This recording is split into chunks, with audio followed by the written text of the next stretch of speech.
Salut Kanaktavish, je vais te parler de la série À l'aube de l'Amérique qui est sortie sur Netflix le 9 janvier et qui est une petite pépite en vrai, elle est vraiment sympa. Alors à la réal, on a Peter Berg, j'ai des notes là, je vais tricher un peu. Peter Berg à qui on doit Friday Night Lights, c'est un truc que j'ai vu il y a très longtemps, c'est un film sur le football américain. Franchement sympa, j'avais bien aimé moi à l'époque, il faut aimer le football américain. Et c'est là qu'on voit l'acteur qui l'a repris pour À l'aube de l'Amérique, qui s'appelle Taylor Kitsch, et qui est vraiment sympa dans le rôle, il est un peu vieilli en plus, il fait un peu moins Playmobil, un peu moins, pas Playmobil, mais un peu moins lisse, quoi, miné, quoi. Et d'ailleurs, je trouve que c'est la copie conforme de Tom Hardy dans The Revenant. Je sais pas ce que t'en penses. Je trouve que c'est le même personnage, c'est le même caractère, tout pareil, quoi. Et d'ailleurs, Tom Hardy dans la série À l'aube de l'Amérique, il aurait été exceptionnel. Bref, et donc, The Revenant, ça, on le doit, c'est le Mark L. Smith qui a réalisé le scénario de The Revenant et aussi de la série À l'aube de l'Amérique. Donc les chats font pas des chiens. The Revenant d'ailleurs, qui est une histoire vraie adaptée d'un livre.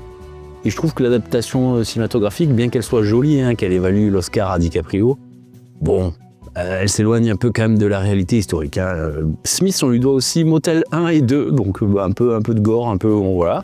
Et Twister, un film sur les tornades, là, c'est un vieux film, j'avais bien aimé quand j'étais gamin. Voilà, après il y a d'autres trucs un peu plus obscurs que je connais pas, voilà.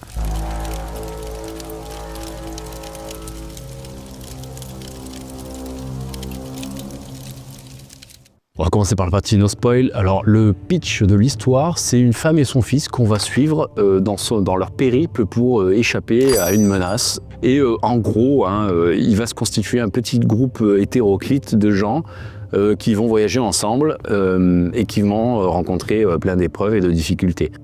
En toile de fond de ça, on a un peu la naissance de l'Amérique et les différentes luttes des grands pouvoirs un peu dans cette région de l'Amérique, quoi. C'est un peu le bordel au niveau des dates, c'est un peu le bordel au niveau historique, c'est un espèce de mélange de plein de choses. Déjà, il a fallu que j'aille voir sur Internet pour avoir la date de quand se déroule l'action, parce que il me semble pas, tu me diras dans les commentaires, mais il me semble pas que dans la série, il y ait à un seul moment une date pour que tu aies un référentiel, tu vois. Et en fait, moi, ce que j'ai trouvé sur le net, c'est 1857. Donc 1857, c'est un peu... bon, c'est problématique sur certains points, sur d'autres, c'est cohérent. On en reparlera peut-être dans la partie spoil, je sais pas, parce que je veux pas trop dévoiler d'intrigue. Donc par rapport à la série, franchement, ça fait plaisir d'avoir une série comme ça. Une série qui a du budget, une série qui a de l'ambition, des figurants, enfin c'est vraiment agréable. Il y en a ras-le-bol de voir des trucs en CGI, en permanence, des fonds verts et tout, c'est insupportable. Alors je dis pas qu'il y en a pas, peut-être qu'il y en a, je les ai pas vus. Moi j'ai vu beaucoup de décors, enfin beaucoup, il n'y a pas beaucoup de décors, mais quand ils sont faits, ils sont bien faits, avec beaucoup de détails qui fourmillent. Enfin franchement, tu peux mettre pause quand tu regardes, quand l'action se déroule dans le fort par exemple, tu peux mettre pause, il y a plein d'éléments à voir à droite, à gauche, enfin franchement, tu y crois.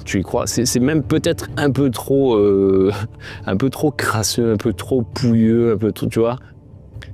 Bon, ça c'est peut-être un défaut de la série. Et un autre défaut aussi, c'est que la série elle est en 6 épisodes et donc du coup elle veut mettre beaucoup de choses dedans et en fait t'as un espèce de fourre-tout condensé qui fait que t'as l'impression que c'est d'une brutalité incroyable alors qu'en réalité les événements se déroulent sur des périodes de temps beaucoup plus grandes. Donc il y avait des temps de paix, il y avait des moments où ça se passait très bien, où il y avait de la collaboration entre les colons, entre les Mormons, entre les Amérindiens, entre l'armée américaine. Il y avait des moments où ça se passait bien. Faut pas croire que c'était aussi bourrin. Alors oui, il y a eu des moments où c'était le cas. Mais là, en 6 épisodes, on nous donne à voir une version de l'Amérique où c'est chacun pour soi, quoi, en gros. Sinon, franchement, t'en prends plein les yeux. La série, elle est vraiment généreuse. T'as des plans larges où tu vois des paysages à perte de vue, tu vois de la forêt, du désert, de la montagne, de la neige. Enfin, vraiment, tu y crois dans cette Amérique un peu du western.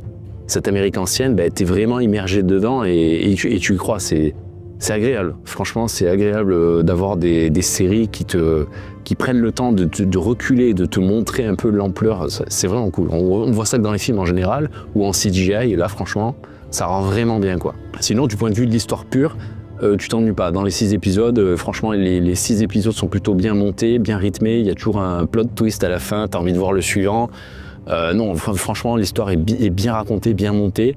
Les personnages sont intéressants, le casting est plutôt pas mal. Alors à part la petite indienne là, qui suit le groupe principal, alors c'est pas un spoil, hein, parce je pense qu'on la voit dans la bande-annonce, mais déjà d'une part, je trouve que le casting de cette petite là, qui s'appelle De Lune, Two Moon en anglais, je trouve que ça va pas. Elle fait plus afro-américaine, un peu, tu vois, un peu métisse mexicaine que amérindienne, je trouve. Hein. Elle a des grands yeux, elle est très jolie cette petite, et je trouve que ça fait un peu anachronique en fait. Je sais pas, moi ça m'a un peu sorti du truc. Et en plus, il sert à quoi ce personnage quoi, à part mettre l'Indien de service dans le groupe principal, parce qu'il faut quand même qu'il y ait des Indiens qui suivent l'héroïne quoi et le héros. Donc j'ai trouvé qu'elle était complètement sous-exploitée, ça n'a aucun intérêt qu'elle soit là. Je comprends pas pourquoi elle se met à suivre ce groupe-là. Donc on en parlera plus dans la partie spoil, hein, parce que je veux pas non plus, voilà. Mais ouais, tu me diras toi ce que t'en as pensé, hein, mais bon, elle est très jolie, c'est sympa, c'est rigolo, mais je vois pas l'intérêt, quoi. Mais sinon, le casting est très bien. Il y a des acteurs vraiment très charismatiques. Moi, j'adore le second des Mormons, là, celui qui a la barbe un peu grisonnante. Là, je te mettrai une photo avec les yeux bleus, là. Je trouve qu'il est excellent. Il a des regards, oui, allez, bonne journée. Il est incroyable, je trouve. Il est vraiment génial. L'acteur qui joue Isaac aussi, il est super, quoi. Celui qui était dans Friday Night Lights. Je trouve qu'il joue bien. Bon, après, c'est un copier-coller du rôle de Tom Hardy dans The Revenant. Hein. Et puis, c'est un rôle un peu cliché aussi. Hein. Tu sais, c'est le mec un peu bourru, qui a souffert dans sa vie, qui s'est refermé sur lui-même, patati patata. Bon, on l'a vu 1000 fois ce rôle. Mais bon, ça passe, quoi. Ça passe. L'actrice principale aussi, elle est très très bien. Au début, j'avais un peu de mal. Il y a beaucoup de clichés, je trouve, de choses un peu hoquetières dans le premier épisode, et puis après, ça se rationalise dans le reste de la série, quoi. Dans le premier épisode, j'ai eu peur qu'on soit tombé dans les travers de Netflix et de toutes les autres plateformes d'ailleurs, hein, de faire des femmes, une femme forte, mais c'est pas le problème de faire une femme forte, c'est le problème de faire une femme qui n'est pas vraiment crédible dans son époque, tu vois. Parce que à cette époque-là, les femmes, voilà, il n'y avait pas de militantisme féministe ou quoi qui expliquait que la femme elle a le droit de faire des choses, qu'elle a le droit de prendre parole, qu'elle a le droit d'être forte et compagnie. Donc en fait, l'éducation fait que la plupart des femmes, elles étaient plutôt, voilà, comment les clichés qu'on a l'habitude de voir, quoi. Et au début, on la voit un peu trop prendre la parole, se mettre en avant. Donc j'ai eu peur que Netflix aille dans cette direction-là, mais en fait. Quand tu regardes la série, les 6 épisodes dans son ensemble, c'est super bien fait. Et c'est effectivement une femme forte. Elle est jolie sans être bombe atomique, tu vois, qui ferait aussi anachronique. Elle est normale en fait. C'est une femme normale physiquement. Elle est normale, elle est jolie sans être magnifique ni être laide, quoi. Elle est très bien. Et elle est forte, mais elle reste femme, quoi. Donc, je trouve que franchement, le traitement est super bien fait. C'est la personnage principale, hein, mais le traitement est génial. J'ai trouvé super, quoi. Bon, après, il y a d'autres rôles, mais on en parlera plus en partie spoil parce que ça va m'obliger à parler un peu plus de l'intrigue. Je regarde dans mes notes vite fait. Qu'est-ce que j'ai pu mettre d'autre? Ouais, il y a des trucs un peu chiants. Les flèches enflammées, tu vois, en plein jour, les mecs ils tirent des flèches enflammées. Historiquement, les flèches enflammées, ça n'existe pas. Enfin, ça existe, mais bon, ça a été utilisé. Ça marche pas très bien, les flèches enflammées. Et des Indiens qui tirent des flèches enflammées comme ça en plein jour, puis plein de flèches enflammées, ça veut dire qu'ils ont des sources pour les allumer, tirer. Bon, voilà, c'est bidon. Hein. C'est complètement bidon. Ça, je crois, on le voit dans l'épisode 1, tu vois. Ça... Ok, les gars. Et puis, pareil, on est en 57, j'ai dit. 1857. Les Amérindiens, ils sont armés de fusils, ils ont des arcs. Hein, il y en a encore qui tirent avec des arcs parce que c'est compliqué de se procurer des munitions. C'est le bureau des affaires indiennes qui procure les munitions. Mais là, quand tu vois toute une bande armée d'arcs en 1857, non, je suis désolé. Oui, ils en avaient, mais ils avaient quand même beaucoup plus de fusils à ce moment-là, quoi. Bon, après t'as les trucs qui sont sympas là, le fort Bridger là, donc c'est l'intrigue se passe un peu autour de ce fort. On voit des tipis à l'entrée, tu vois, avec des Amérindiens qui essaient de vendre des trucs. Ça, c'est un truc qui est vrai, qui est historiquement vrai. Souvent, il y avait des bandes d'Amérindiens qui venaient et qui se mettaient à proximité des forts. Et en fait, il y avait des échanges de bons procédés. Ça pouvait être le cas dans l'attente d'une signature de traité, par exemple, comme c'est les Cheyennes. Les Cheyennes à Sand Creek, hein, qui étaient à proximité d'un fort. Et ça s'est très mal passé. J'ai fait une vidéo là-dessus, je te la mets là-haut, là, si tu veux aller jeter un coup d'œil. Ça s'est très mal passé pour les Cheyennes. Mais c'était un truc qui était courant, quoi. Il y avait une entente, hein, d'ailleurs. Il ne faut pas croire que c'était la guerre systématique entre les Amérindiens et l'armée. Hein. Il y avait vraiment une entente, des échanges, et ça se passait bien la plupart du temps, en vrai. Hein. Je vais clôturer cette partie no spoil, hein, parce que j'ai plein de choses à dire, mais ce sera plutôt pour la partie spoil. Si tu veux t'arrêter là, cette série, franchement, je la recommande, parce que des séries comme ça, western, un peu, qui essayent de faire un peu d'histoire. Attention, c'est de l'histoire Netflix, hein, avec des Amérindiens, les Américains, les premiers colons, et en plus là en toile de fond t'as les Mormons avec hyper extrémistes. Franchement, il n'y en a pas des masses, même au cinéma, en film, hein, il y a pas grand chose à se mettre sous la dent. Et cette série, elle vaut vraiment le coup. Elle est vraiment, vraiment cool. Moi, j'ai bien aimé, j'ai vraiment passé un bon moment. Il y a des trucs qui vont pas, c'est pas parfait, mais franchement, ça passe. Je te la recommande vivement et tu m'en diras des nouvelles. Franchement, tu vas passer un bon moment.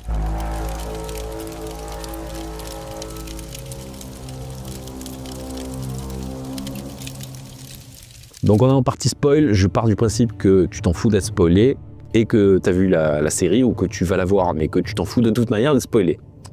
Alors je sais pas trop comment je vais faire le déroulé, parce que j'ai noté épisode par épisode. À la base, je savais pas si je faisais une vidéo complète, genre synthèse de la série ou épisode par épisode.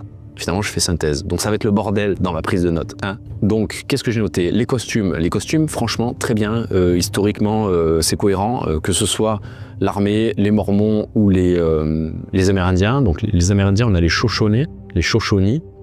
J'aime pas dire en français, francisé, ça me fait chier. Les Shoshones. On a les Shoshones et on a les Paiutes. Alors, les Paiutes et les Shoshones, historiquement, ils sont normalement alliés. Ils sont ennemis des Cheyennes, hein, j'en ai parlé tout à l'heure, hein, ils se battent contre les Cheyennes, les Arapaho notamment, mais normalement ils sont alliés. Là dans la série ils les ont fait ennemis, alors ils n'ont pas fait ennemis, mais ils se sont servis du prétexte de Plume Rouge, Red Feather en anglais, qui a une espèce de bande d'Indiens renégats, on va dire, qu'ils appellent le clan du loup, Wolf Clan, et donc ils se sont servis d'eux pour prétexter des attaques un peu partout, quoi. Alors que les affrontements contre les États-Unis, c'est arrivé, mais beaucoup plus tard dans l'histoire, avec une espèce de coalition Shoshone, Bannock et Paiutes, et je crois qu'il y en a un autre, mais je ne me rappelle plus, à vérifier. Mais voilà, c'est arrivé, de toute manière, l'affrontement avec les États-Unis, c'est arrivé plus tard. Mais ils étaient plus dans une logique de fuite, hein, comme on le voit un peu dans la série d'ailleurs. Ce qui me fait dire d'ailleurs que la chef du clan pacifique, hein, des Shoshone, là où il y a les femmes et les enfants, c'est une femme, hein, qui est chef du clan. Alors ça, c'est pas impossible, hein, ça arrivait dans l'histoire des Amérindiens que les femmes aient un pouvoir, de haute responsabilité et qu'elles soient chefs, c'est possible. Par contre, je trouve que l'incarnation, l'actrice, j'aime bien cette actrice, hein, on la voit je crois dans la série Into the West, j'en parlerai sûrement dans une autre critique, un de ces quatre. Super série d'ailleurs. Donc dans Into the West, elle est géniale. Autant ici, je la trouve trop dans l'émotion en fait. Elle est trop, je sais pas, elle est en colère, elle est trop dans l'émotion. Alors que les chefs amérindiens, ils étaient plutôt connus pour justement pour leur calme, leur pragmatisme, leur capacité à prendre du recul, à analyser les choses. Et elle, je la trouve trop, elle est un peu trop énervée, quoi. Elle fait un peu trop tu vois, je parlais tout à l'heure du truc de femme forte. Elle fait un peu trop ouais, la femme guerrière, quoi. Mais du coup, si tu avais ce tempérament-là, tu serais pas chef de clan, en fait. Tu serais plutôt guerrière. Tu te battrais avec les autres, quoi. Donc je trouve que c'est pas trop cohérent. Donc ça, c'est le premier truc. Le deuxième truc, c'est que normalement, l'incarnation du leadership dans une tribu, elle est faite par plusieurs personnes. Il n'y a pas forcément un seul chef. Il peut y avoir, en général, il y a plusieurs personnes, quoi. Donc des chefs subalternes, il y en a un effectivement qui représente l'autorité, mais là elle est tout le temps elle toute seule. On a l'impression que tous les autres c'est des sous-fifres, quoi, ou des femmes et des enfants, des fragiles, quoi, tu vois. Ça c'est un peu dommage, c'est un peu nul je trouve. Alors qu'à côté t'as Plume Rouge, je trouve que putain l'incarnation par l'acteur, elle est géniale, quoi. Elle est géniale quand il échange avec cette chef justement. Je trouve qu'il est calme, il est posé, il est pragmatique, tu vois, dans sa posture. Je trouve qu'il est génial, quoi. Et en même temps, l'acteur est vraiment charismatique. Alors c'est un vrai, l'acteur c'est un vrai Shoshone. Et il a travaillé avec la prod justement pour améliorer tout ça. La langue qu'ils parlent entre eux, c'est vraiment du Shoshone aussi. Et non, franchement, top, quoi. Top, vraiment, l'incarnation est super. D'ailleurs, l'espèce de hurle là, qu'il a sur la tête, c'était pas prévu. Ça, il l'a fait faire de lui-même, hein, avec l'accord de la prod, hein, bien sûr. Mais il y a beaucoup d'inspirations de costumes comme ça qui viennent du musée Billy Cody Donc ils ont vraiment fait gaffe dans le souci du détail des costumes, même les plastrons et tout qu'ils utilisent. C'est assez cohérent. Quand tu regardes les photos, je vais te faire défiler 2-3 photos là, de Shoshone là, qu'on a, historiques. Bah, c'est plutôt cohérent quand même. Le travail qu'ils ont fait, franchement, de restitution, chapeau. Ils se sont pas foutus de la gueule des Amérindiens pour une fois, quoi. On va essayer de se faire un petit décompte épisode par épisode là. Donc j'ai noté un peu des points par-ci par-là. Le premier truc qui m'a sorti moi dans le premier épisode, c'est qui m'a un peu, je l'ai vu direct en fait. Ils ont fait un effort sur le casting en embauchant des acteurs amérindiens. Donc ça se voit, hein, y en a qui sont très très bien. Mais dans le premier épisode, tu feras gaffe, il y a beaucoup d'acteurs qui sont un peu obèses, un peu gros quoi. Notamment, tu vois, quand ils font une espèce de danse sacrée, les mecs qui font du tambour, là, du tam-tam, j'allais dire, putain, l'insulte quoi, du tambour. Ils sont un peu forts, tu vois. Les scouts, alors les éclaireurs là qui sont dans l'armée, pareil, tu vois. À un moment donné, quand il se bat dans la neige là contre Isaac, il y en a un qui est un peu fort et il fait un espèce de saut de l'espace. C'est limite si tu vois pas les câbles qui le tirent, tu sais, le saut n'est pas du tout crédible. On dirait un loup-garou, tu sais, qui saute sur Isaac. Et bon, tu vois, quand tu regardes les photos en noir et blanc de l'histoire ou même les gravures, t'en vois pas, des obèses, il n'y en avait pas, surtout à cette période-là où c'était la galère, parce que les militaires et les colons, ils poussaient pour prendre les terres, donc du coup, c'était compliqué pour faire de l'agriculture, pour chasser, pour bouffer, c'était vraiment compliqué à cette époque-là, donc les mecs, ils devaient plutôt être au contraire rachitiques que gros, quoi. Donc ça, c'est le premier truc qui m'a un peu sorti du truc. Deuxième truc, c'est que, encore un mec gros, alors j'ai rien contre les gros, je suis pas grossophobe, c'est juste que je trouve que c'est un peu anachronique, quoi. Ça n'a rien à foutre là. C'est dommage, je trouve. Mais c'est pas grave. C'est pas grave. C'est un détail, quoi. Et donc, il y a un mec qui est un peu fort, qui fait le cliché de l'Indien bourré. Alors, c'est un cliché qui est vrai, malheureusement. Il y avait un problème d'alcool avec les Amérindiens et les Américains l'ont vite compris, quoi. Pas que les Américains, d'ailleurs. Les Européens, même avant, avaient bien compris le truc. Donc, on voit cet Amérindien qui est complètement défoncé, une bouteille à la main, il est bourré, c'est la nuit. Et il rentre dans son tipi, il y a sa femme qui est allongée et il y a une fille qui est allongée, donc sûrement sa fille, on ne sait pas, on imagine que c'est sa fille. Et sa femme le regarde et puis en fait le mec il regarde sa fille et puis voilà, et puis il va sur sa fille et puis il essaie de la violer, quoi. On comprend ça, quoi. Alors sa fille elle prend un couteau et elle le tue. Bon, ok, donc là on comprend rien, on te dit pas. Et d'ailleurs dans les 6 épisodes tu ne sauras pas qui était ce mec qu'elle a tué, qui était cette femme avec qui elle dormait. On n'en sait rien. Donc si c'est son père, tuer son père comme ça, aussi rapidement, ça me paraît étonnant, quoi. Et en plus, le viol chez les Amérindiens, j'ai pas trop entendu d'histoire comme ça à ces époques-là, du moins. Donc ça me paraît un peu bizarre. C'était plutôt sacré, les enfants, quand même. Donc la nana, elle s'en va, la gamine. C'est la fameuse fille dont je te parlais au début, là, que je trouve le casting un peu discutable. Cette fille, elle part. Qu'est-ce qu'elle fait ? Elle va pas voir un autre tipi ou aller dans un autre clan ou tu vois rester parmi les siens. Non, elle va se planquer dans la charrette des blancs. Voilà, dans un convoi de blancs, elle va se planquer là-dedans. Ça n'a aucun sens. Je ne sais pas pourquoi elle fait ça, parce qu'en plus elle parle même pas la langue, elle parle pas anglais, donc je vois pas du tout l'intérêt d'aller faire ça. Elle se met en danger inutilement. Et pourquoi faire ? Enfin, c'est quoi son but, quoi ? Donc nul.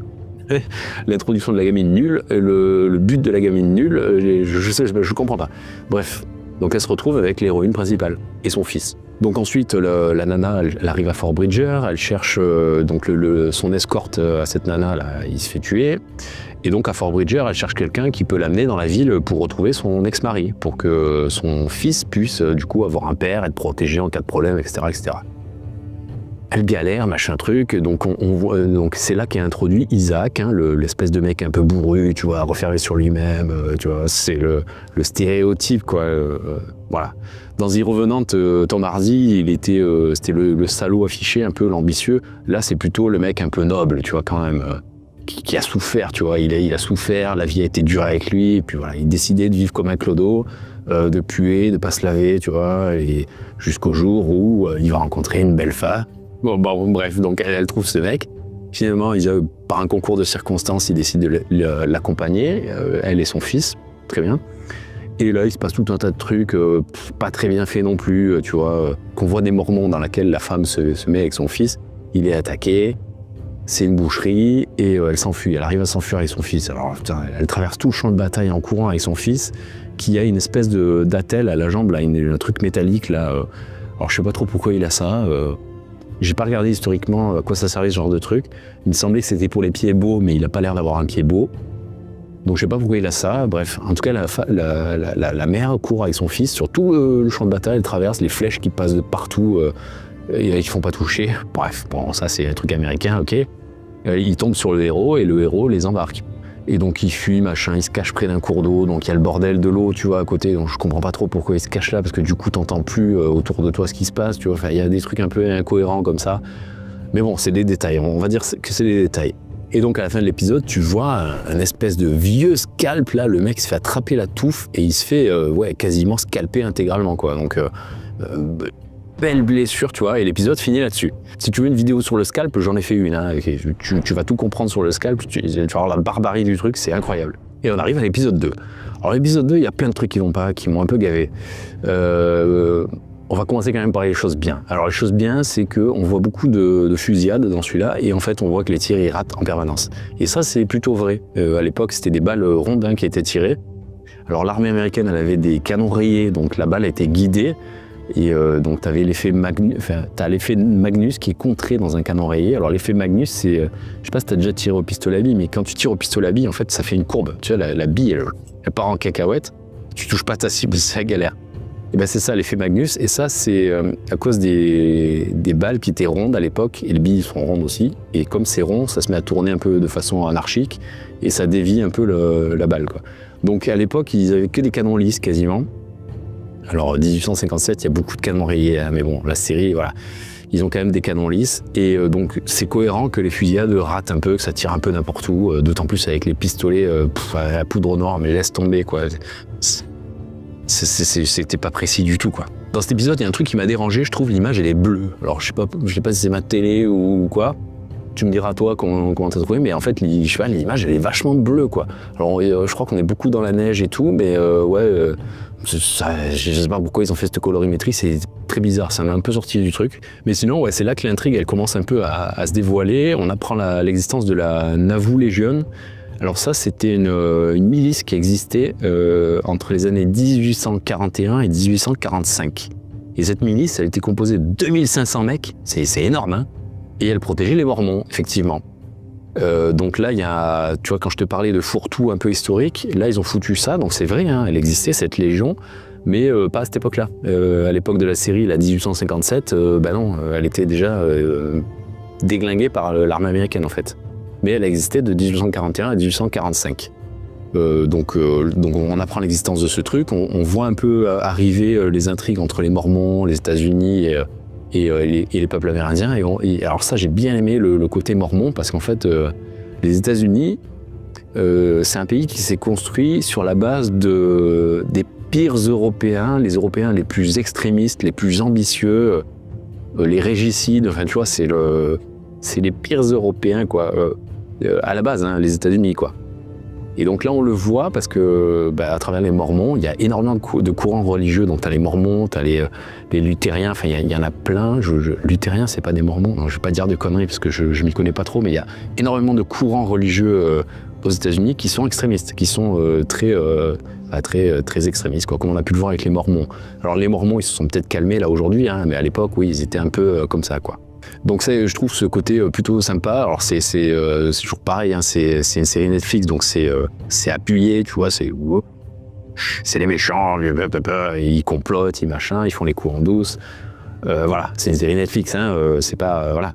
Mais c'est intéressant qu'on voit ce côté de l'histoire américaine. Après, on voit un peu Fort Bridger et l'administrateur du Fort Bridger. Alors lui, je le trouve excellent, je trouve l'acteur il est super, il joue super bien, les lignes de dialogue elles sont extra. Et je trouve qu'il a une bonne gueule, le mec, il a un bon charisme, il est vraiment cool, quoi. Du début à la fin, il est génial, je trouve. Par contre, autant lui, il est génial, autant le camp, la Fort Bridger, c'était un avant-poste de traite, hein. Il existait ce fort, hein.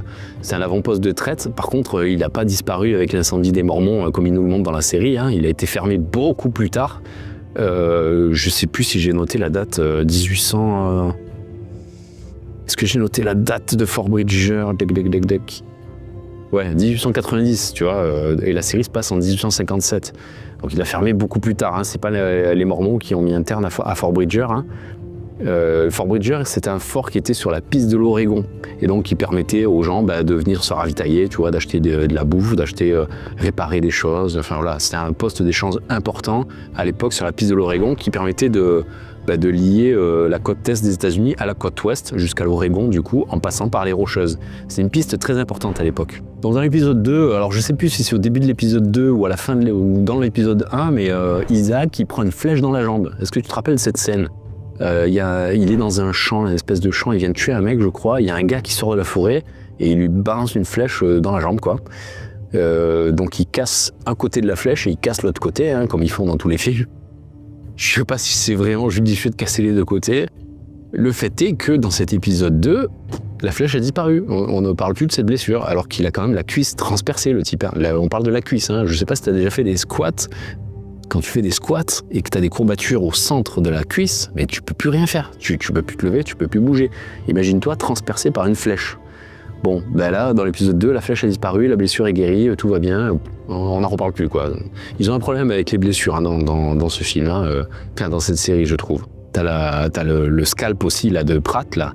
Le scalp, je sais pas si tu survis à un scalp comme ça. En fait, je pense que tu survis plus facilement si le scalp, il est total, comme le mec dans la vidéo, là, je sais plus comment il s'appelle, la vidéo que j'ai fait sur le scalp, là, je te parle justement d'un mec qui a survécu à un scalp quasi total, tu vois.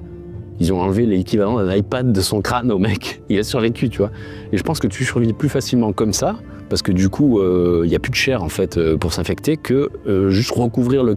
Là, en fait, ils recouvrent le crâne et ils mettent des espèces de points, là, et ils le laissent comme ça. Mais je pense que là, tu fais une méga infection. Tu dois avoir une collection de pus, là, tu sais, sous le crâne, t'as pu, ça doit être dégueulasse, quoi. Et je pense que ça se finit pas très bien, quoi, une blessure pareille. Et en fait, pendant les 6 épisodes, tu le vois saigner, tu vois. C'est-à-dire que la croûte des poings ne sèche jamais. Et ça s'affecte pas non plus, tu vois. Mais ouais, je trouvais cette blessure un peu pas crédible, quoi. Pareil, la blessure du gamin dans l'épisode 4 ou 5, je sais plus, là. Attends, il se prend des ruades du cheval, là, 2-3 ruades dans la tronche.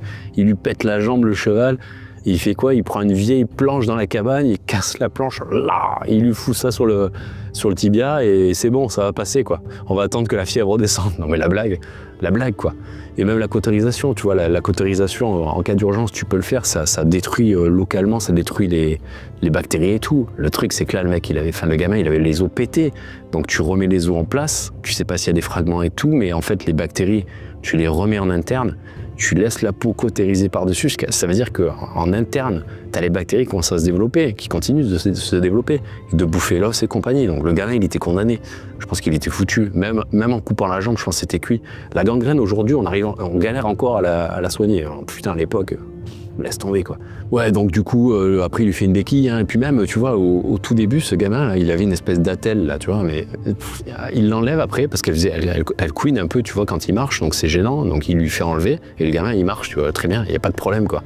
Donc le coup de l'attelle et tout, le fait de blesser le gosse, j'ai l'impression que c'est un peu encore pour ajouter du tragique, tu sais, un peu comme dans les films catastrophes, quand ils te mettent un gamin qui est diabétique ou asthmatique, tu vois, c'est pour ajouter à un moment donné de la tension, tu vois, parce que t'es coincé, tu peux pas faire autrement, il faut vite trouver son traitement. Et là, j'ai l'impression que ce gamin, c'est un peu son objectif, c'est ça, c'est de rajouter du drama, tu vois, c'est de rajouter de la tension. Bon, c'est un peu dommage, je trouve. Et encore, bon, il est quand même mieux que Two Moons, enfin Deux Lunes, la petite indienne qui accompagne le groupe, quoi. Elle fait un move à un moment donné dans le camp des Français, là, les Québécois. Elle arrive, elle met un coup de branche enflammée. D'ailleurs, je sais pas comment elle l'a enflammée sans se faire voir. Ça... Encore une énigme, mais elle arrive, elle fout une espèce de vieux coup dans la tronche d'un mec ou d'une femme, et du coup, ça permet à l'héroïne de tuer tout le monde, quoi. D'ailleurs, c'était cool, je trouve, de voir du français. Alors moi, je l'ai regardé en VO, hein, donc du coup, ce passage-là, tout le groupe là, c'est des Québécois. Enfin, ils ont l'accent québécois, tu vois, donc, parce que les Français ne peuvent être que Québécois aux États-Unis, tu vois. Et c'était cool de voir les Français parce que y a un moment donné de l'histoire de l'Amérique où quasiment les 2 tiers du pays étaient français. Et donc des Français, il y en avait partout, et ça parlait français aux États-Unis. C'est un peu dommage de voir que c'est des consanguins, quoi, tu vois. Ça, c'est encore les Américains, tu vois. Faudrait pas rappeler que que grâce à la France, les États-Unis existent, tu vois. Faudrait pas qu'on puisse s'en douter, tu vois. Donc, à mettre des Français, on va en mettre, hein, mais ce sera des consanguins, ce sera des tarés, des gens fous. Voilà, c'est dommage. Ouais, donc du coup, je te parlais du fort tout à l'heure. J'ai noté dans mes notes là que le camp des trappeurs, là, il ressemble quand même on dirait les orques du Mordor, en fait, tu vois. On dirait qu'ils sont en Mordor, tu vois, c'est boueux, on te montre bien en gros plan un cochon à se faire égorger. 2 fois, on te montre ce gros plan où t'as le cochon qui se fait égorger, après on te montre à un moment donné, à un autre endroit, un ours qui se fait égorger. Enfin, bon, c'est un peu gorge, c'est un peu gratuit, quoi. Il n'y avait pas besoin de montrer ça pour montrer l'authenticité, tu vois, d'un camp de traite de fourrure. Je trouve ça un peu con, tu vois, tu mettais des piles de fourrure empilées, on comprend, quoi, il n'y a pas besoin de... Parce que d'ailleurs, là, même en montrant ça, on comprend pas hein, que c'est un poste de traite. Hein. Je crois pas qu'il le dise dans la série à aucun moment. Hein. Je crois que c'est dans cet épisode-là qu'on voit la langue des signes amérindienne. Donc là, ça, je vais faire une vidéo dessus dans pas longtemps. Et c'est pas mal, mais foireux. Il y a des moments, en fait, où effectivement, la langue des signes, elle est bien employée et elle veut dire des choses, tu vois. Et à d'autres moments, je sais pas ce qu'ils essayent de signer, de montrer, mais moi je le comprends pas. Alors je suis pas un locuteur de la langue des signes, hein, mais je connais quelques trucs. Et bon, il y a des variations aussi selon les tribus. Donc c'est possible que ce soit des variations, genre par exemple pour dire merci, tu vois, alors c'est les Cheyennes, c'est comme ça je crois, pour dire merci. Et la fille elle fait un truc comme ça à un moment donné, la gamine. Donc c'est à peu près pareil, mais c'est pas exactement ça, tu vois. Alors c'est possible que ce soit une variation, tu vois, de sa tribu, j'en sais rien. C'est possible. Mais il y a d'autres trucs aussi, à un moment donné, elle désigne un loup, elle fait un truc comme ça. Genre, tu sais, c'est le méchant loup qui est caché dans la forêt, quoi. Ouais, non, je crois pas. Loup, c'est pas comme ça qu'on le signe. D'ailleurs, je sais plus comment c'est. Je te le mettrai je te mettrai le loup dans la vidéo du langage des signes, là, quand je la sortirai. Mais c'est pas comme ça, quoi. Ouais, après, toujours dans l'épisode 2, à un moment donné, il prend une balle, Isaac. Alors, je sais pas s'il prend une balle ou, tu sais, ça le touche là, sur le côté, là. Je sais pas s'il prend une balle ou s'il est raflé ou si la balle est sortie. J'en ai marre de ce cliché du mec, tu sais, il est là sur son cheval, il dit rien, puis il devient blanc, tu vois. Et puis il y a des larmes qui commencent à couler, et puis d'un coup il ferme les yeux, et puis boum, il tombe, tu vois. Ça me gonfle ce cliché, j'en ai ras-le-bol, on l'a trop vu, quoi. Le mec, tu sais, il a pris une balle, mais il dit rien à personne, tu vois. Il dit rien, j'ai pas mal. Et d'un coup tu tombes. Bah mec, normalement quand tu tombes, c'est déjà trop tard, quoi. Tu t'es vidé de ton sang ou t'es déjà en surinfection, t'es dans la merde, quoi, tu vois. Surtout que même une balle dans le bide, tu peux mourir, hein, si ça perce les intestins alors que tu viens de manger. Je te dis pas l'empoisonnement du sang que tu fais, enfin, ou le foie ou l'estomac. Enfin, non mais il faut arrêter faut arrêter d'halluciner, quoi. Et dans les films, putain, ils te mettent ça tout le temps. Ça me gonfle. Donc là, bah, effectivement, c'est ce qui arrive avec Isaac. Hein. Et là, il a pris une balle, boum, il tombe. Et là, c'est magique. Hein. Ils vont l'allonger, ils vont lui mettre 2 herbes un peu sur le bide et puis ça va guérir, quoi. Voilà. Alors que normalement, bon, si t'en es au moment où tu tombes, t'es déjà mal, quoi. Hein. Surtout que t'es sous-alimenté et compagnie, parce qu'on les voit pas manger une seule fois dans leur périple. Hein. Ils ne mangent pas. Parce que tu vois, tu les vois traverser des grandes étendues et compagnie, hein, donc même un chasseur, faut le choper le gibier, quoi. Je veux dire, tu vas peut-être passer la journée à essayer de choper un gibier et après le cuisiner, le manger, machin truc. Et là, comme ils se sont poursuivis, ils n'ont pas le temps de ça. Tu les vois jamais bouffer. Ils avancent, donc t'imagines qu'ils sont sous-alimentés. Donc en plus, t'as une blessure, laisse tomber, quoi. C'est pas possible. Ah oui, non, c'est dans l'épisode 3 qu'on voit les Français, là. Je viens de le voir dans mes notes, là. T'as le délire aussi, là, alors ça, j'en sais rien, les mecs qui font un peu de bushcraft ou survivaliste, est-ce que le truc de faire chauffer des pierres dans un feu et pour les enterrer dessous et s'allonger, est-ce que ça marche vraiment, ça? Parce que, moi je me dis qu'à la montagne, dans la neige, là, quand il fait moins 10 degrés, tu fous les pierres dans la terre, la thermodynamique veut que le froid de la terre prenne la chaleur des pierres assez rapidement, en fait. Donc à mon avis, même si ça marche, ça doit marcher 2 minutes, quoi, non? Je sais pas. Qu'est-ce que t'en penses? Dis-moi dans les commentaires si tu en sais plus, t'as déjà testé. Mais ça me semble un peu foireux comme technique, hein, pour se tenir chaud. Donc après, là, dans l'épisode 3, on voit le clan des loups, hein, donc ça n'existe pas, c'est purement fictif. J'aime bien le fait qu'on voit l'armée américaine qui tâtonne, tu vois. Ils viennent, ils cherchent, ils enquêtent, mais c'est impossible d'enquêter parce que personne n'est coopératif, les gens mentent, ils ont tous des intérêts cachés. Et puis c'était un territoire tellement immense, du coup c'est marrant de les voir galérer. Alors ils vont d'un endroit, puis un autre, puis finalement le mec qui devait leur indiquer le truc, il s'en va avec les autres. Je trouve que c'est rigolo, et on voit le capitaine qui gère son petit bataillon là. Je sais pas si c'est un bataillon ou son groupe de soldats, quoi, et il est là, il galère, il fait des courriers. Je trouve que c'est super rigolo, d'autant plus qu'à l'époque, à ce moment-là de l'histoire, dans les années 1840, 1850, il y avait le milieu des États-Unis qui appartenait aux États-Unis, mais qui n'était pas vraiment colonisé. C'était pas découpé en États encore, donc c'était un peu le bordel, l'anarchie. Chacun faisait un peu ce qu'il voulait, premier arrivé, premier servi. Et au milieu, tu avais toutes les tribus amérindiennes qui avaient été repoussées depuis l'Est et qui s'étaient repliées ici, quoi, et qui vivaient un peu là, quoi.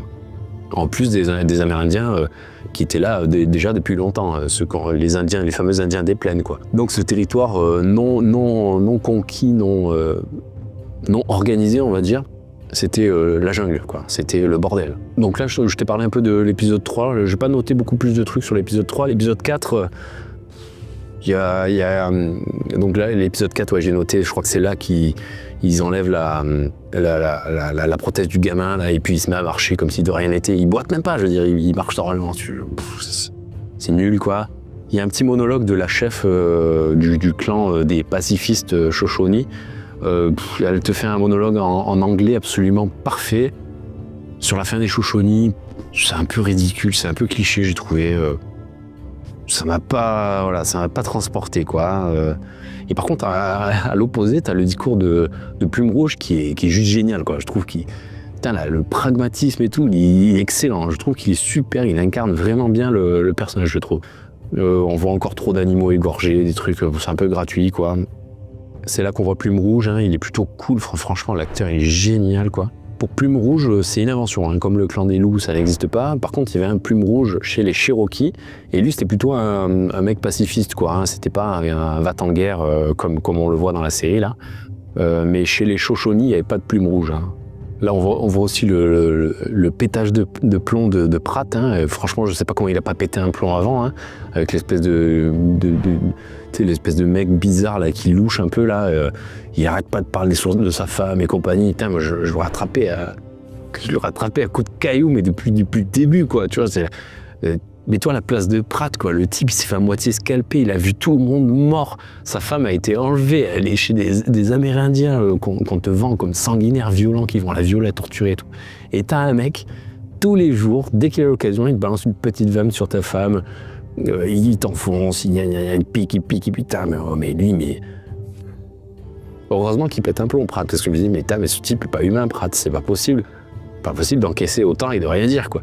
Donc là, ça fait plaisir. Là, il pète un plomb, il lui en met des bonnes dans la tronche. Voilà, il a pas volé. En parlant de Plume Rouge, là, il y a un moment donné, il y a un super passage où tu vois tous les cavaliers partir en courant avec la fille, d'ailleurs, je crois, avec Abish. Est-ce que c'est cette scène? Oui, je crois que c'est avec cette scène. Il y a Abish qui part avec eux et t'as une espèce de travelling arrière. Ce plan, il est juste magnifique. Je crois que le soleil se couche et tout. Enfin, il est trop beau, ce plan, quoi. Tu vois les guerriers courir à la caméra et la caméra qui recule, quoi. J'ai adoré ce passage. Et alors, du coup, l'armement des militaires, hein, c'est un peu... l'armement dans cette série, c'est un peu... on a fait un peu genre... faut que ça ait l'impression, tu vois. Faut que ça donne le change, quoi. Hein. Donc, les Amérindiens, ils ont des arcs, hein, ok. Alors qu'ils devraient avoir des fusils, bon. Et les militaires, j'ai vu des fusils Mississippi de 1841. Donc ça me semblait cohérent parce qu'au départ, je n'avais pas vu que c'était en 1857 que la série prétend se dérouler. Donc je me disais, ok, les fusils Mississippi de 41, c'est bien, hein, c'est des rechargements par la bouche, hein, c'est du canon lisse, bon, poudre noire, ok, pas de problème, on le voit, hein, c'est des mousquets, un genre de mousquet en fait. Hein. Donc je me disais, c'est cohérent, tu vois. Et après, j'ai vu que la série était 1857, donc là, normalement, ils ont plus trop des fusils comme ça, ils sont plus dotés avec des fusils comme ça, l'armée américaine. Alors il est possible que dans des territoires un peu reculés, il en reste. Mais bon, c'est un peu étonnant. Et du coup, j'avais vu que le capitaine, lui, par contre, il a un Colt Revolving Rifle. Bon, je l'ai noté, hein. Colt Revolving Rifle qui, lui, entre en service en 1855. Donc au départ, je pensais que c'était anachronique. Je disais, putain, et pourquoi lui, il a un truc de 1855 et ses soldats, il a un truc de 41? Ça n'a aucun sens, quoi. Et en fait, ce qui a le plus de sens, c'est que tous soient équipés du fusil de 1855. Je vais te mettre une photo, là, c'est un truc avec un barillet. C'est pour ça que je te dis, c'est un peu... c'est de l'histoire à la Netflix, tu vois. Faut se méfier, il y a du bon, il y a du mauvais, et c'est un fourre-tout condensé, tu vois, en peu d'épisodes. Donc bon, faut prendre de la distance, quoi. Ah oui, il y a 2 trucs que le capitaine dit. Alors, le premier truc, c'est dans l'épisode 1, là, quand il y a l'espèce de boucherie, là, où tous les Mormons, le convoi se fait massacrer, là, c'est où Pratt, il se fait scalper. Le capitaine, à un moment donné, il dit, alors je sais plus s'il dit à un de ses soldats ou aux Mormons, que c'est la première fois que des non-indiens scalpent des gens, tu vois, des blancs. Pour lui, il n'y a que les Amérindiens qui sont capables de scalper, alors qu'en fait, historiquement, je te renvoie à la vidéo sur le scalp, hein, mais historiquement, le scalp, ça a existé dès l'arrivée des premiers colons, quoi. Dès l'arrivée des Européens sur le continent américain, il y avait déjà du scalp, hein, avec des primo-scalps et tout. Il y a une industrie de fou autour du scalp. Et donc normalement le capitaine de l'armée il devrait pas associer le scalp forcément à une pratique amérindienne. C'était le cas, mais pas que, tu vois. Donc bon, cette petite phrase est un peu bidon parce que historiquement elle est pas fondée. Il y a un autre truc là par contre qui est vrai, hein, qui dit à un moment, je sais plus à qui il en parle, hein, si c'est un mormon ou un autre. Il dit le gouvernement a décidé que ces terres ne leur appartenaient plus et ils doivent partir, même s'ils méritent mieux. Ça, c'est vrai. Il y a beaucoup de soldats, en fait, qui étaient dépêchés sur le terrain pour régler la question indienne. Mais en fait, ces mecs-là, c'était juste des exécutants, quoi. Et c'était le gouvernement qui prenait les décisions radicales. Et après, sur le terrain, t'avais des mecs qui étaient exécutants et qui subissaient un peu les décisions du gouvernement et qui, de façon pragmatique, ils voyaient bien que c'était des femmes, des enfants, des gens, des civils, et qui étaient massacrés, attaqués, déportés. C'était une catastrophe, quoi. Donc tu avais des pourris côté américain, hein. Il y en avait beaucoup, hein. Regarde la vidéo des Cheyenne, tu vas voir, des pourris, il y en a des bons, hein, des Shillington et compagnie. Il y en avait un paquet côté américain. Il y avait aussi des mecs pragmatiques, des mecs bien, des mecs bons, des mecs qui faisaient la part des choses, il y en avait. Dans la réelle, il y a un truc qui m'a un peu gavé. C'est la shaky cam, là, tu sais, le fait que ça vibre un peu comme ça tout le temps, l'image, là, on dirait que le mec, il est Parkinson, putain, alors je comprends, hein, c'est pour renforcer l'immersion et compagnie, mais je trouve que c'était un peu trop, par moment, là, t'es là, putain, mais arrête de bouger, mec, c'est chiant, quoi. Ça m'a un peu gonflé, des fois. Ah ouais, il y a une scène qui est complètement débile, mais vraiment débile, je la trouve, mais elle est nulle, cette scène. C'est quand, tu sais, l'armée récupère Pratt, non, il récupère Abish. Ouais, ils récupèrent Abish et ils vont voir les Mormons, tu vois. Alors ils arrivent avec leurs chevaux, ils ont la classe, je trouve. Les Américains, je trouve la cape bleu clair, là, super stylée. Bref, ils arrivent, ils vont voir les Mormons. Et là, t'as le premier mec, là, le grand, là. Ah oui, j'ai un autre truc à dire sur lui d'ailleurs. Qui arrive et qui vient voir les soldats. Et là, il voit Abish. Donc il dit, ouais, on a retrouvé la femme de Pratt, machin. Ah, génial, le truc. Et là, t'as le second des Mormons qui arrive, celui qui est super stylé, là, j'aime bien, charismatique, là. Et là, le mec, il marque un arrêt comme ça, tu vois, et il reconnaît Abish. Et Abish le reconnaît. Donc il parle, hein, et après les soldats s'en vont. Et Abish dit, ouais, c'est lui, il était là pendant le jour du massacre, lui il était là, tu vois. Donc le capitaine dit, ah ouais, vous êtes sûr? Et du coup Abish elle dit oui. Donc là, t'as un plan en fait qui filme l'armée américaine de dos, là, les mecs ils s'arrêtent tous, tu vois. Ils s'arrêtent. Et t'as les Mormons derrière qui les regardent, tu vois. Et puis d'un coup t'as le capitaine, il se retourne. Attends, je vais te le faire, tu vois, il se retourne en mode comme ça. Et regarde le second des Mormons, tu vois, en mode je sais que c'est toi. Mais je trouve cette scène complètement con. Surtout que les Mormons, ils sont tous derrière, ils sont je sais pas combien armés de fusils. Ils ont juste à pencher le fusil, bam, tu tires, question réglée, problème réglé. Je sais pas, ils sont une dizaine, les soldats américains. Les autres Mormons, ils doivent être, je sais pas, peut-être une cinquantaine. Cette scène, elle est nulle. Je trouve qu'elle est bidon. Je comprends pas pourquoi ils laissent partir l'armée américaine et Abish, du coup. Je comprends pas. Alors que là, les Mormons, à ce moment-là, ils ont compris qu'ils sont cramés, quoi, tu vois. Un peu bizarre, quoi. Et donc, le grand Mormon, là, tu sais, le mec bizarre, là, qui a des rouflaquettes, là, ça, c'est rouflaquettes, je crois qu'on dit. Ce mec bizarre, là, il se prend un coup de pelle à un moment donné. Tu te rappelles du coup de pelle qu'il prend, là, qui lui cisaille les orteils? Mais un vieux coup de pelle, et ça ne le dérange pas. Tu vois, tout le reste de la série, il est debout, il marche, il n'y a pas de problème, aucune séquelle, tout va bien. Alors qu'on voit bien qu'il se fait trancher net. Alors attends, dans le plan de l'appel, on voit qu'il se fait trancher net les orteils. Net, hein. Je ne vais pas mettre une capture d'écran, c'est trop violent comme truc, mais il se fait trancher net les orteils. Dans le plan suivant, il est dans la charrette, ils le font partir. On voit qu'il reste un petit peu des bouts d'orteils, tu vois, mais ça a bien morflé, hein. Et alors tout le reste de la série, il est nickel. Ça a guéri, tu vois. Le mec, c'est Wolverine, ça a guéri. bizarre. Après, t'as le truc de la trahison, là, pas de l'éclaireur, du messager de l'armée américaine. Le mec, il part tout seul, il va chez les Mormons, il donne le message aux Mormons, il se fait payer. Ok, admettons, c'est possible, hein. Par contre, ce que je trouve curieux, c'est qu'il n'y ait qu'un seul messager, tu vois. Sur un truc comme ça, de cette importance-là, je pense que t'envoies 2 messagers, non? Ça me semble bizarre, quoi. Surtout que tu sais qu'il y a des embuscades de partout, c'est le feu de tous les côtés, les Amérindiens, machin, il y a des clans, des bandes de renégats amérindiens, t'as des clans pacifiques amérindiens, t'as les Mormons, t'as les colons, enfin c'est le bordel, tu vois. Donc t'envoies au moins 2 messagers. Mais là, il en envoie qu'un. Bon. Et je trouve que c'est un traître, pas de chance. Après, t'as l'épisode 5. Donc là, l'épisode 5, on voit une espèce de plan large de Fort Bridger qui est super bien fait, bien reconstitué. Je te mettrai une capture d'écran là. Le truc qui me pose question, c'est comment ils ont construit les palissades du fort. Parce que normalement, les palissades du fort, enfin des forts, elles sont construites avec les bois alentours, les arbres alentours. Et là, quand tu regardes les arbres alentours, tu vois des espèces de chênes un peu tortueux. Ils n'auraient jamais pu fournir des poutres comme on voit autour du fort. Si c'était un fort américain militaire, je dis pas, parce que l'armée peut très bien faire venir les matériaux pour construire un fort à un endroit, tu vois. Sauf que là, c'est un avant-poste civil, tu vois, c'est un poste de traite qui a un peu grandi. Bon, est-ce que c'est un fort militaire? Est-ce que, je sais pas, ça me pose un peu question, quoi. Il y a Brigham Young, on n'en a pas parlé, c'est le chef des Mormons, là. Alors ce mec, il a vraiment existé, il a une gueule, la gueule de l'emploi aussi, hein. Je vais mettre une photo, tu auras la tronche qu'il a, c'est pépite.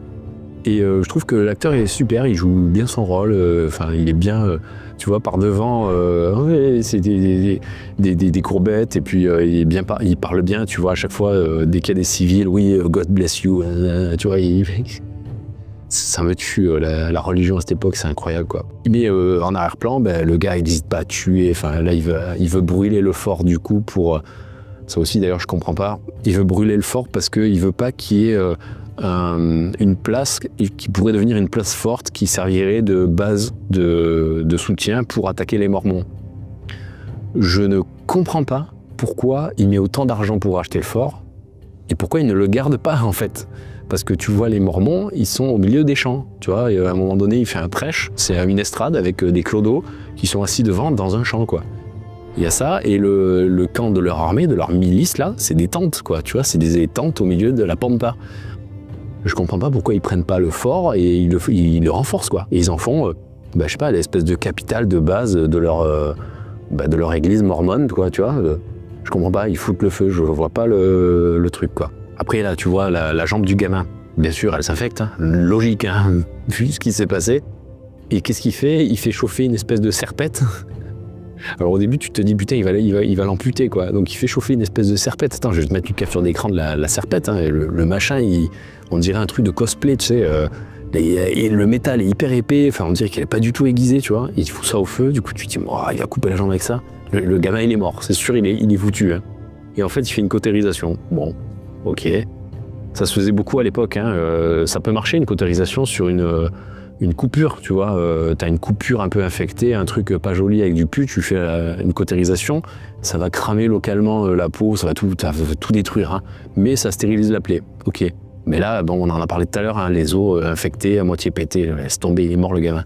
Sans parler de la ruade où il prend les 2 talons là, dans la poitrine, il doit avoir 3-4 côtes cassées, si c'est pas un enfoncement complet de la cage thoracique, laisse tomber, le gamin, normalement, il est mort 25 fois. Bon, c'est pas grave. Donc après, t'as Brigham Young qui vient mettre un coup de pression à Bridger, tu vois. Ah non, c'est pas... c'est l'autre, là. C'est celui qui se prend le coup de pelle. Il vient, tu sais, et il achète les cochons que voulait Bridger, tu vois. Donc il achète, il paye le prix, un prix fort, un prix... il se ruine, le type, tu vois, pour acheter tous les cochons et embêter l'autre. Et donc l'autre, il lui rappelle les bails, il lui met une rose, quoi, il lui tranche les orteils, il lui rappelle qui c'est le patron à la maison, quoi. Et après, pareil, quand Young il vient, donc le big boss de la secte, là, des Mormons, là, il vient, et là, t'as tous les gars qui sortent avec les fusils, et hop là, repars chez toi. Donc il est bien d'équerre, j'aime bien ce mec. Après, dans l'épisode 5, que j'ai noté, Pratt, il est hyper chiant, il est dans une espèce de mutisme, là, tu sais, il fuit le groupe, il est là en mode... c'est pénible, ça aussi, tu vois, c'est des comportements que je ne supporte plus dans les films et les séries. Et les personnages qui sont comme ça, tu vois, on dirait, je sais pas, ça me gonfle, cette espèce de mutisme. Je trouve qu'en fait, Ça existe ça, hein, tu vois, d'être choqué, tu vois, il a tué un mec et tout, il est choqué, ou une femme qui est violée, tu vois, elle est choquée aussi, elle est dans le mutisme et tout, ça existe ce genre de comportement. C'est très bien, c'est très bien, c'est pas très bien que ça existe, ça devrait pas exister, mais ça existe. Par contre, le reproduire à l'écran, je trouve ça chiant. En fait, ça fait des rôles pénibles avec des scènes longues qui durent trop longtemps dans la durée, tu vois. Que tu vois une scène où le mec il est dans le mutisme et tout, ça va. Quand t'en vois 5-6, c'est chiant. Enfin, moi, ça me gonfle. Je supporte plus ce genre d'archétype, quoi. Ça m'énerve. D'autant plus que je sais pas ce qui se passe. Pratt, il a sa blessure là, qui est rouge, qui cicatrise jamais. Bon, ça c'est le premier point.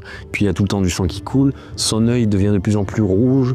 Alors est-ce que c'est une métaphore pour dire qu'en fait il bascule de plus en plus vers le côté obscur, tu vois, il est de plus en plus extrémiste, donc son œil devient de plus en plus rouge, j'en sais rien, tu vois, c'est possible que ce soit une espèce de métaphore comme ça. Mais sinon, je vois pas ce qui justifie que son physique se dégrade à ce point-là. En fait, il devient de plus en plus bestial, on dirait au fur et à mesure de la série. Sûrement voulu par l'écriture et la réalisation. Tu le vois même, je crois, il a tué un animal. Alors je sais pas si c'est un grizzly ou quoi, mais tu le vois avec une peau de bête qui est même pas séchée, tu vois, à un moment donné sur lui. Donc c'est peut-être voulu, mais je trouve que c'est pénible, quoi. C'est lourdingue. Surtout que les Mormons le récupèrent, tu vois, dans cet état-là. Et putain, mais tu lui colles une balle dans la tête. Et je comprends pas pourquoi il le garde. C'est un témoin, c'est un des témoins, tu vois. Et tu lui colles une balle dans la tête. Enfin, je veux dire, ils ont pas d'état d'âme, ces mecs, à ce moment-là. Pourquoi tu t'encombres avec lui au risque qu'il ait la mémoire qui revienne, tu vois. Enfin, je comprends pas, surtout dans l'état où il est, quoi. Donc après, il dit, mettez-le en première ligne et le destin fera le reste. Ouais, d'accord, bon. Ok. Après, t'as une scène qui est rigolote, hein, c'est les loups qui défoncent la cabane. Non, mais ça, c'est la blague, quoi. Les grands méchants loups, tu sais, non, mais ils pètent les planches, quoi, tu vois. C'est une cabane qui a survécu, je sais pas combien d'années. Enfin, le bois, tu vois, avant que ça pourrisse, il faut longtemps, hein. Ça sèche, ça s'humidifie, ça sèche, tu vois. T'as des cycles comme ça, tu vois. Mais là, les loups, ils arrivent, ils bougent la cabane, ils rentrent, ils s'attaquent la fille. Donc la fille, elle se fait défoncer, hein, elle se fait attraper, secouer dans tous les sens et tout. Finalement, le gamin, il tue le loup. Mais la fille, elle s'est fait mordre, tu vois, donc elle a des sales plaies qui vont s'infecter. Mais non, ça passe crème. Elle a rien, hein, je veux dire, elle se lève, pop, et puis c'est bon. On continue l'aventure, quoi. Et après, t'as le dernier épisode. Alors le dernier épisode, qu'est-ce qu'on voit ? On voit surtout Abish, là, qui retourne un peu vers les Amérindiens. Dans l'histoire, je crois pas qu'il y ait des... Il y a une nana, la mère de Quanah Parker, je crois, qui était une blanche, qui a été intégrée à la tribu des Comanches, et qui a été libérée par les Blancs, mais qui est retournée, je crois, si je dis pas de conneries à vérifier, parce que c'est loin dans mes souvenirs. Après, tu as beaucoup d'exemples de Blancs qui ont intégré des tribus amérindiennes, donc de Blancs, des hommes ou des femmes, et qui sont restés, en fait. C'était assez courant comme pratique à l'époque. Ils étaient intégrés, quoi, tu vois, et ils apprenaient la culture de la tribu, et ils étaient intégrés à la vie de la tribu. C'était un truc qui était courant, c'était une pratique courante, donc ça me choque pas, là, que ça se produise avec Abish, tu vois. Je trouve ça cohérent. Après, t'as la bataille finale, hein, donc l'armée américaine se fait défoncer, mais ils se font ravager, quoi. Le mec, il est en train d'écrire une lettre, le doigt qui saute, hors de merde, alors. Donc bon, ils se font ravager par les Mormons, hein, c'était prévisible. D'ailleurs, même le gars là, qui prend les thunes, là, le traître, bon, il prend une vieille balle dans la tête, ça, tu le vois arriver à 3000. Et au bref, les Américains se font massacrer. Donc après, les Mormons, ils restent à tuer Abish, hein, parce qu'Abish a survécu. Donc il faut aller attaquer les Shoshones. Donc ils attaquent les Shoshones, sauf que les Shoshones, ils ont prévu le coup. Hein, donc les Mormons tombent dans une embuscade. Et bon, c'est une super bataille. La bataille est bien faite. Il y a juste un peu trop d'effets pyrotechniques, je trouve. Enfin, tu vois carrément des explosions à un moment donné. On dirait qu'il y a des canonnades. Tu sais, bon, c'est Hollywood, quoi, hein, film Netflix. Donc bon, là, la bataille est super, je trouve. T'as deux scènes qui sont fortes. C'est Abby qui prend une balle à un moment donné. Elle tombe par terre, tu vois, elle n'arrive plus à respirer et tout. En fait, tu te rends compte que c'est Pratt qui vient de lui tirer dessus. Donc Pratt, il descend de son cheval, il se rend compte que c'est Abish, tu vois. Donc il enlève sa cagoule, il va la voir. Et là, il s'approche d'elle en mode désespéré, tu sais, en pleurant et tout. Et puis tu vois la gueule d'Abish, elle est en mode mais vous êtes qui ? Enfin, tu vois, tu vois la gueule de son mari à ce moment-là, tu sais, il est plein de larmes, de morve, de sang. Il a une espèce de truc, on dirait qu'il a la couronne d'épines de Jésus, tu vois. Et il vient, tu vois, en mode ma femme, je t'ai retrouvé, mais elle, dans sa tête, elle doit dire mais qu'est-ce que tu veux, mais c'était qui, mais t'as vu ta gueule. Il est affreux à ce moment-là, l'autre là. Et en plus, il a son regard de psychopathe, il a un œil rouge et tout, tu sais. Je dis mais n'importe quoi, tu vois. Et il embrasse sa biche et puis elle meurt, quoi. Et après, il se tire une balle dans la tête, quoi. Donc voilà, ça clôture l'arc de ces deux-là, quoi. Et d'un autre côté, alors ça, elle m'a ému cette scène, j'ai trouvé super émouvante. C'est Plume Rouge qui prend, il se fait blesser quoi, une fois, deux fois, il prend des balles de partout, tu vois. Ça c'est aussi cohérent à l'époque, tu sais, les balles c'était des petites balles rondes en plomb là, et du coup ça rentrait dans le corps et si ça touchait un os, la balle elle s'écrasait, tu vois, mais ça faisait pas tant de dégâts que ça faisait des dégâts, hein, tu mourais d'une balle, hein, mais tu pouvais survivre à plusieurs impacts avant de t'affaler et de mourir quoi. C'est pas comme les balles d'aujourd'hui qui ont une force de pénétration incroyable et du coup elles font un trou énorme derrière, pas au niveau du point d'entrée mais derrière, tu vois, elles te fracassent de l'intérieur quoi. L'inertie elle est incroyable, mais les balles à l'époque c'était moins ça, tu vois. Donc il prend des balles un peu de partout, Plume Rouge là, il tombe à genoux et il y a son fils qui le voit blessé et son fils il traverse tout le champ de bataille, il court vers son père et là ils se font un câlin, tu vois, et il continue à prendre des balles un peu Plume Rouge et tout et il y a une toute petite musique douce derrière et puis tu vois la tragédie de la bataille, tu vois les flammes, l'ampleur du combat, tu vois les gens mourir et tout, surtout que Plume Rouge il vient de tuer le second là, tu vois, il a pris une balle à bout portant dans le bide, il vient de tuer avec une hache dans la tête le second des Mormons. Et donc t'as cette petite musique et la caméra qui prend du recul, qui tourne autour et le gamin en fait qui sert son père, tu vois, et il y a un peu une espèce de passation, tu vois, et puis en fait Plume Rouge à la fin c'est l'amour qui compte quoi, c'est l'amour pour son fils et depuis le début c'est ça qui comptait pour lui quoi. Et ce passage, j'ai trouvé super émouvant, quoi. J'ai adoré, vraiment super, une belle fin du coup pour Plume Rouge, super quoi. Et tu vois aussi la chef du clan pacifiste des Shoshone, qui est morte par terre, toute seule. Alors elle a pas eu le droit à une scène badass, hein. Alors je sais pas ce qu'il faut y voir, s'il y a une morale, tu vois. T'as voulu la paix, t'es mort comme une merde, toute seule, regarde, t'as même pas eu une scène épique, toi. Bon, je sais pas trop ce qu'il faut y voir, tu vois, mais en tout cas, elle meurt aussi dans ce combat, quoi. Donc après, pour clôturer la série, t'as droit à l'espèce de mini-romance entre la petite bourgeoise qui s'est engaillardisée, on va dire, et le mec bourru, renfermé, tu vois, qui a eu des blessures dans la vie et compagnie. Et donc la petite bourgeoise arrive un petit peu à ouvrir le cœur de l'autre. Et t'as une espèce de mini-romance, mais vraiment légère, hein, parce qu'en fait, il décide de partir, lui, de les abandonner. Puis finalement, il revient dans une charge héroïque incroyable, et puis bon, il se fait tuer, il se prend 2-3 balles, et il se fait tuer, quoi, il meurt. Et donc, t'as une scène de bûcher, tu vois, que je trouvais sympa aussi. Le jour où je meurs, moi, je voudrais mourir comme ça, tu vois, sur un bûcher, on me fout le feu, et je trouve que c'est la plus belle mort que tu puisses avoir, le plus bel adieu que tu puisses faire à tes proches, quoi, tu vois. Plutôt que de te foutre dans un vieux cercueil et te mettre en terre. Et donc du coup voilà, donc Isaac meurt et finalement la femme avec son fils et Tumun, hein, qui ne sert toujours à rien, hein, décide de partir en Californie au lieu d'aller dans la ville qui était prévue pour retrouver le père. Donc voilà, donc on voit à la fin que même elle, son arc a évolué. Elle est plus dans l'abandon, tu vois, genre il faut absolument qu'elle trouve un protecteur pour son fils parce qu'elle est convaincue que le crime qu'elle a commis, elle va mourir quoi, ou elle va se faire tuer, ou elle va devoir disparaître, abandonner son fils. Elle est plus dans ce renoncement et elle décide d'aller en Californie avec son fils vers une nouvelle aventure, quoi. Voilà. Donc je sais pas s'il y aura une saison 2. Là, la saison 1 clôture bien quasiment tous les arcs. Bon, après, historiquement parlant, les Mormons, ils gagnent, là, ils brûlent Fort Bridger, ils massacrent les Américains.